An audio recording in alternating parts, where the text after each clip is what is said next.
देश में 60 साल बीते, गरीबों के लिए बैंकों का राष्ट्रीयकरण किया गया, लेकिन इसके बावजूद भी 60 साल के से भी अधिक समय के बाद गत 15 अगस्त को देश के 40% लोग बैंक खातों से वंचित थे। गरीब के लिए बैंकों के दरवाजे बंद थे। हमने संकल्प किया कि इस कलंक को मिटाना है और विश्व में फाइनेंशियल इंक्लूजन की जो बातें होती है,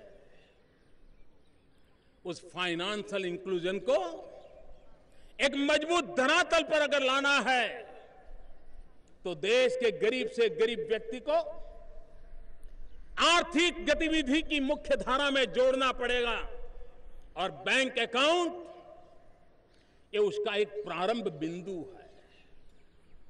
और हमने तय किया था, करेंगे, करते हैं, सोचते हैं, देखते हैं, ऐसा नहीं। हमने कहा था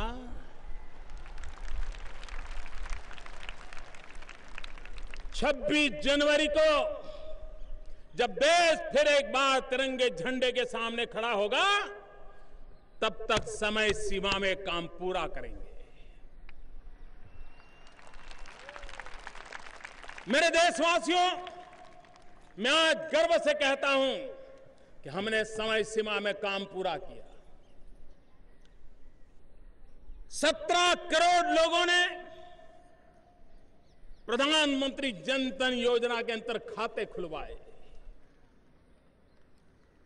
और हमने तो कहा था, गरीबों को अवसर देना था, इसलिए कहा था एक भी रुपया नहीं होगा, एक भी नया पैसा नहीं होगा तो भी बैंक का अकाउंट खोलेंगे। बैंकों को खोलने की कागज पट्टी का खर्चा होगा तो होने देंगे। आखिर बैंकें है किसके लिए? गरीब के लिए होनी चाहिए। और इसलिए जीरो बैलेंस से हमने अकाउंट खोलने का संकल्प किया था, लेकिन मेरे देश के अमीरों को हमने देखा है और इस बार देश ने गरीबों को भी देखा और गरीबों की अमीरी को देखा है। और मैं इन गरीबों की अमीरी को आज लाल किले की प्राची से शत शत नमन करना चाहता हूं, सलाम करना चाहता हूं,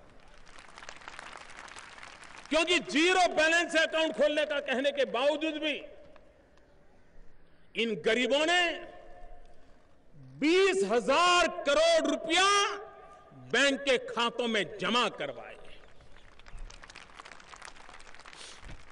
अगर ये गरीबों की अमीरी न होती तो कैसे संभव होता?